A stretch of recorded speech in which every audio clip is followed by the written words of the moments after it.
우리 옆에 계신 분들과 한번 인사 나누겠습니다. 메리 크리스마스. 예, 메리 크리스마스. 예, 감사합니다. 하나님의 사랑과 은총이 가득한 성탄 되시기를 축복합니다. 미국의 한 단체에서 40여 명의 아이들에게 크리스마스 하면은 무엇이 생각이 나는지 물어보았다고 합니다. 자신이 생각하는 것을 종이에 적어서 내도록 그렇게 하였는데요. 크리스마스 트리, 선물, 캐롤, 산타클로스, 파티 이렇게 여러 가지가 나왔습니다. 그런데 그 중에 예수님을 적어낸 사람이 아무도 없었다고 합니다. 크리스마스가 마치 주인공이 빠져버린 생일 파티가 되어버린 게 아닌가 그런 생각을 해보았습니다. 제가 제 옆에 있던 저희 둘째 유리에게 한번 물어보았습니다. 유리는 크리스마스 하면 무엇이 생각나니? 물어보았습니다. 우리 유리가 무엇이라고 대답했을까요? 와, 저희 유리가 곧바로 예수님이라고 이야기를 하는 것입니다. 그래서 제가 이렇게 생각을 했습니다. 우리 능평교회 주일학교가 수준이 있구나. 우리 능평교회 주일학교 다니면 최소한 이 정도는 돼야지 그런 생각을 하였습니다. 그래서 제가 계속해서 한번 물어보았습니다. 그럼 예수님 하면은 무슨 생각이 떠오르니? 유리가 그 다음에는 하나님 이렇게 대답을 합니다. 재미있어서 또 계속 물어보았습니다. 그럼 하나님 하면 무엇이 생각나니? 이번에는 천국 그렇게 대답을 하였습니다. 계속해서 한번 물어보았더니 이제 크리스마스에서 시작해서 예수님, 그리고 하나님, 천국, 지옥, 그 다음에 마지막으로 죄, 사람까지 이렇게 나왔습니다. 가만히 보면 이 단어들 속에 복음의 이야기가 다 들어 있거든요. 그래서 제가 기분이 좋아서 유리에게 그렇게 말을 했습니다.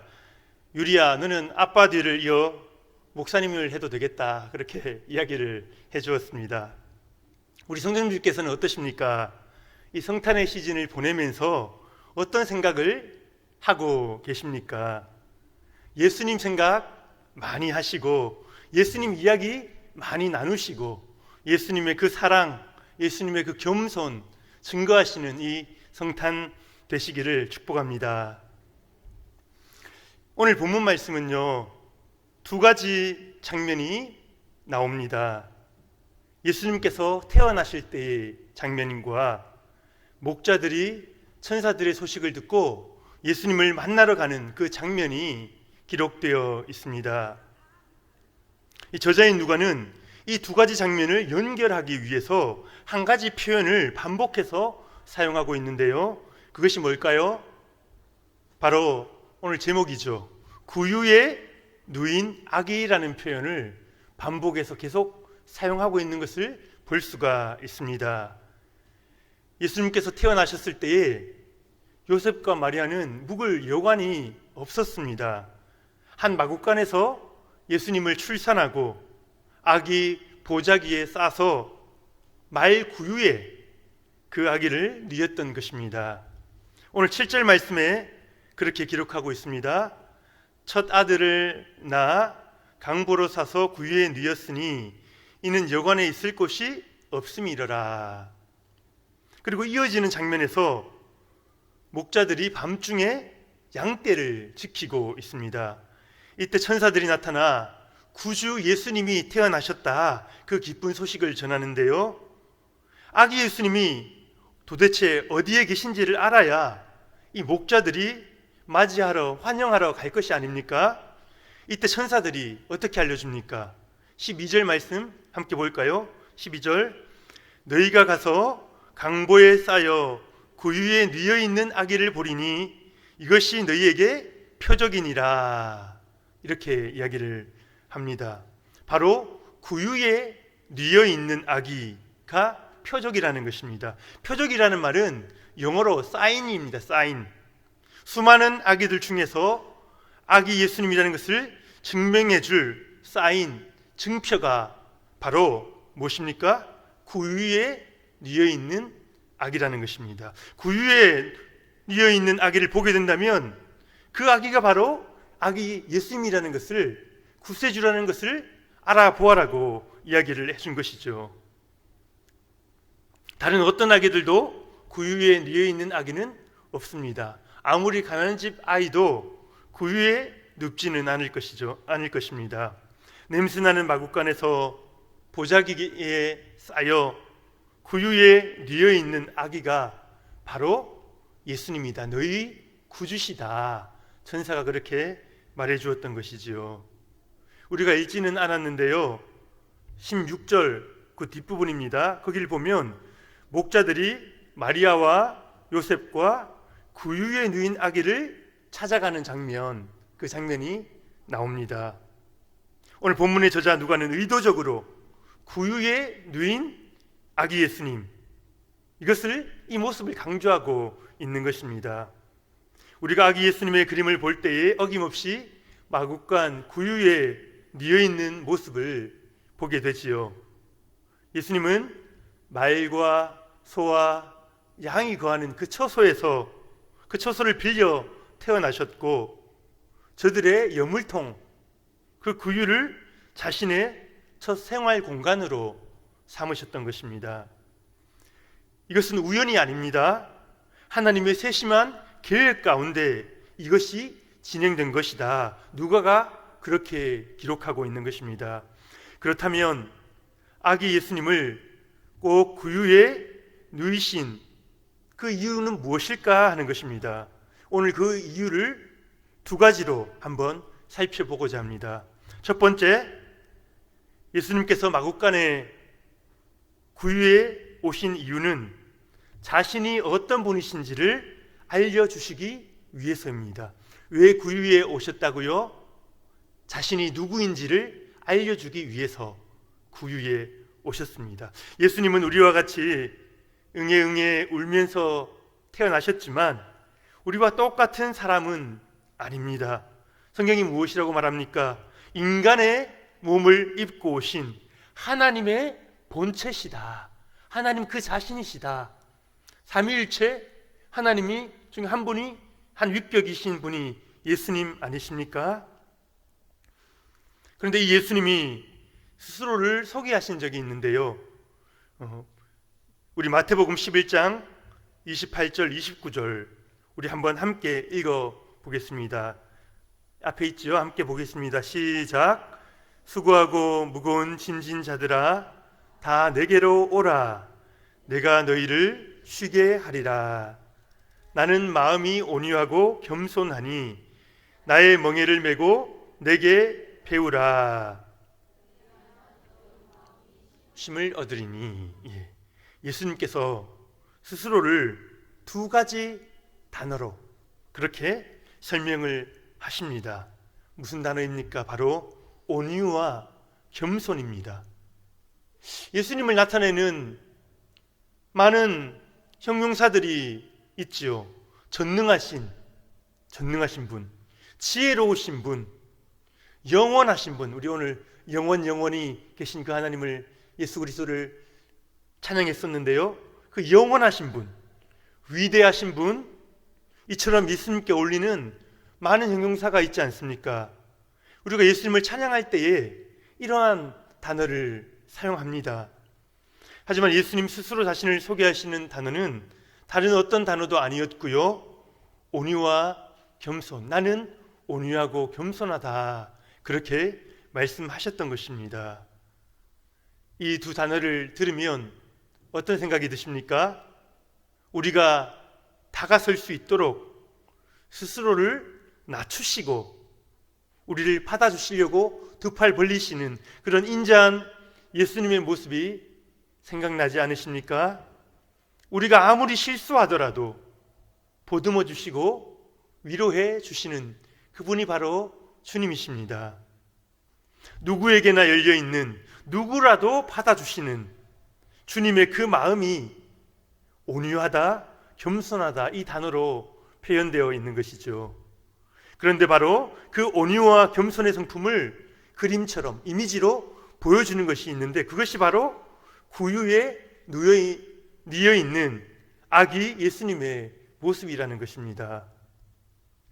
예수님께서 구유에 누우신 이유는 단순히 여관을 구하지 못했기 때문만은 아닙니다. 구유에 누우신 모습 그 자체가 우리가 하나님께서 우리를 그분 가까이 초청하고 계시다. 나에게로 나와라. 어떤 자도 나올 수 있다. 지금 그것을 이야기하고 있는 것이죠. 누구라도 예수님께 관심이 있는 자는 그분 앞에 나올 수가 있습니다. 여기 있는 주일학교 친구들이 있는데요, 이 친구들이 예수님께 나아가기만 하면 예수님께서 저희들을 환영해 주실 것입니다.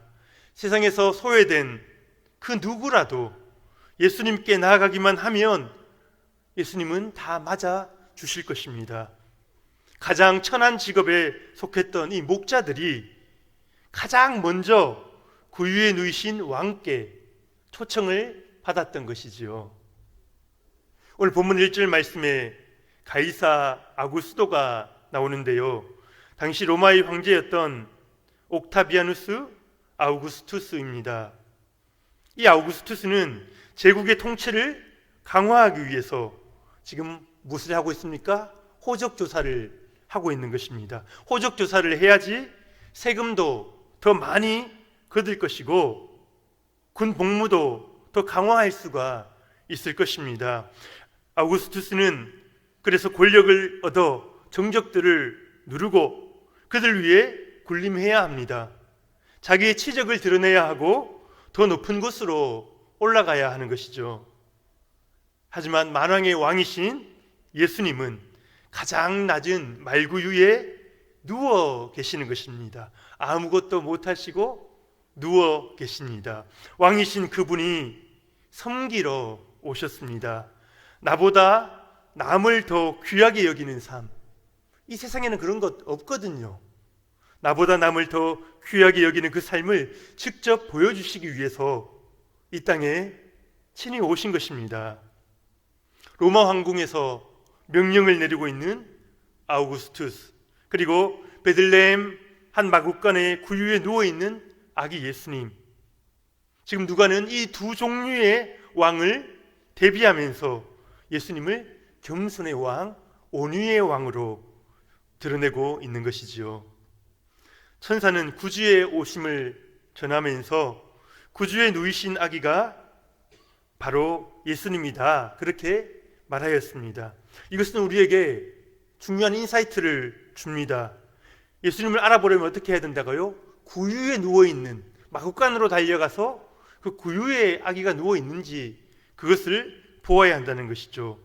바로 예수님은 바로 그 겸손과 온유함의 그 위치에 계심으로 말미암아 사람들이 그분을 예수님으로 알아볼 수 있다는 것입니다. 교만한 예수님, 자기를 자랑하는 예수님, 이런 단어랑 어울리지 않잖아요. 섬기는 자리에 계신 분, 그 자리에 가면 항상 우리는 예수님을 만날 수가 있는 것입니다. 이 원리는 예수님을 따라가는 우리들에게도 그대로 적용이 되는 것입니다. 그리스도인임을 알아볼 수 있는 표적, 사인이 무엇입니까? 낮은 자리에 거하는 것, 겸손과 온유로 옷 입는 것, 그것이 바로 예수님을 따르는 자의 가장 확실한 증표가 되는 것입니다. 진짜 그리스도인은요, 말없이 낮은 자리에서 섬기는 자입니다. 높은 곳으로 향하던 우리의 발길을 수정하여 낮은 곳으로 향하시는 우리 성도님들 되시기를 축복합니다. 이를 통해서 우리가 그리스도인임을 우리의 말로서 증거하는 것이 아니라 우리의 모습과 행동과 우리의 성품으로서 우리가 그리스도인이라는 표적과 사인을 이 세상 가운데 보여주실 수 있기를 예수님의 이름으로 축복합니다. 우리 두 번째로 예수님이 마구간에 오신 이유는 가난한 우리를 부욕해 하기 위해서입니다. 예수님이 왜 구유에 오셔야만 했다고요? 가난한 우리를 부욕해 주시기 위해서. 너무 기쁜 소식 아닙니까? 예수님께서는 가장 낮은 곳으로 내려오셨죠. 마구간의 구유에 누우셨습니다. 자신의 몸을 보호할 집 하나 갖지 못했다고 말합니다. 마태복음 8장 20절을 보면 예수께서 이르시되 여우도 굴이 있고 공중의 새도 거처가 있으되 인자는 머리 둘 곳이 없다, 그렇게 말씀을 하셨습니다. 예수님은 낮은 곳에서 더 낮은 십자가를 향하여 걸어가셨습니다. 가축의 집을 빌려서 태어나셨고 다른 사람의 무덤을 빌려서 자신의 무덤으로 삼으셨습니다. 그렇게 하신 이유는 단 한 가지입니다. 이것을 여러분들 이 성탄에 기억해야 합니다. 고린도후서 8장 9절 말씀 우리 한번 같이 보겠습니다. 함께 읽겠습니다. 시작. 우리 주 예수 그리스도의 은혜를 너희가 알거니와 부요하신 이로써 너희를 위하여 가난하게 되심은 그의 가난함으로 말미암아 너희를 부요하게 하려 하심이라. 할렐루야. 예수님께서 가난하게 되신 이유는, 구유에 누우신 이유는 가난 가운데 있는 우리의 마음을 이해하시고 공감하시고 우리를 부요하게 만들어 주시기 위해서 그렇게 하셨다는 것입니다. 그래서 예수님의 탄생이 우리에게 기쁜 소식이 되는 것이죠. 오늘 본문 10절 11절 말씀에서 천사가 목자들에게 이야기를 합니다. 천사가 이르되 무서워하지 말라. 보라, 내가 온 백성에게 미칠 큰 기쁨의 소식을 전하노라. 오늘 다윗의 동네에 너희를 위하여 구주가 나셨으니 곧 그리스도 주시니라. 예수님이 이 땅에 오신 것이 온 백성에게 영향을 주는 기쁨의 소식이라는 것입니다. 바로 너희들을 위하여 구주가 나셨다는 것입니다. 가난한 자들, 마음이 가난하여 겸손히 주님을 찾는 자들을, 그들을 부유케 하시기 위하여 예수님이 이 땅에 오신 것입니다. 하나님의 형상으로 지음받은 우리가 하나님을 반역함으로 그 존귀함을 잃어버렸습니다. 우리의 모습이 너무나 연약하고 부족하고 또 죄를 얼마나 많이 짓습니까? 그런데 예수님께서 바로 그것을 회복시키시기 위하여 다시 하나님의 형상으로 그 부요하심을 우리에게 허락하시기 위하여 예수님이 이 땅 가운데 오셨다는 것입니다. 예수님께서는요, 자신의 영광을 버리심으로 우리가 영광을 얻게 된 것입니다. 빌립보서 2장 6절 7절 말씀 우리 한번 같이 읽겠습니다. 빌립보서 2장 6절 7절 시작. 그는 근본 하나님의 본체시나 하나님과 동등됨을 취할 것으로 여기지 아니하시고 오히려 자기를 비워 종의 형체를 가지사 사람들과 같이 되셨고. 아멘. 예수님께서 하나님과 동등됨, 그 최고의 그 영광을 버리고 인간의 몸을 입고 아기의 몸을 입고 응애응애 울면서 이 땅 가운데 오셨습니다.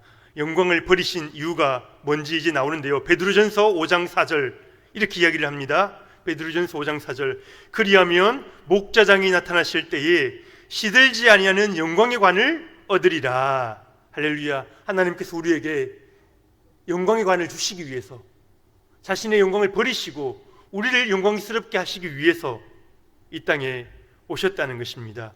예수님이 가난해지심으로 말미암아 우리가 부요케 되는 것입니다. 이 성탄절에 이 부요함을 누리시기를 축복합니다. 마지막으로 예수님이 구유를 취하심으로 그 구유를 자신의 자리로 취하심으로 우리는 하나님 나라에서 그 아름다운 대저택과 같은 그 맨션, 그 좋은 자리를, 거처를 우리가 얻게 되는 것입니다. 누가복음 2장 7절을 아까 전에 보았는데요. 처자들을 낳아 강보로 싸서 구유에 누였으니 예수님께서 구유에 오심으로 말미암아 요한복음 14장 2절입니다. 요한복음 14장 2절 함께 보겠습니다. 시작. 내 아버지 집에 거할 곳이 많도다. 그렇지 않으면 너희에게 일렀으리라. 내가 너희를 위하여 거처를 예비하러 가노니. 아멘. 예수님께서 구유를 취하심으로 우리는 하나님 아버지 집에 대저택과 같은 그 아름다운 곳을 얻고 소망하게 된 것입니다. 예수 그리스도가 오심으로 우리는 영원한 생명을 얻고요, 영원한 거처, 우리는 이제 이 땅 나그네 아닙니까? 나그네 아닙니까? 이 영원한 생명과 영원한 거처를 우리가 얻은 것입니다. 죄인된 우리가 하나님의 자녀로 회복됨으로 말미암아 그 놀라운 복과 영광과 그 부요함들을 우리가 마음껏 누리게 된 것입니다. 이 성탄 계절에 이러한 하나님이 주신 부요함들을 묵상하시고 그것을 누리실 수 있기를 예수님의 이름으로 축복합니다. 이제 말씀을 맺으려고 합니다. 구유에 누인 아기 예수님의 모습을 보면 동화 속에 들어온 것 같습니다. 그죠? 그런데 바로 그 구유에 누워있는 그 아기 안에, 그 아기 예수님 안에 참 능력이 있다는 것입니다. 그 구유에 누인 아기의 모습에서 온유하고 겸손하신 주님의 성품이 드러나고, 주님이 어떤 분이신지 그것이 드러나고, 또 하나님의 자녀로서 우리가 갖는 소망, 그 부요함들이 무엇인지 그것을 확실하게 보장해 주는 거 있는 것입니다. 구유에 누이신 아기 예수님 안에서 참 기쁨과 소망을 누리시는 이 성탄 되시기를 예수님의 이름으로 축복합니다.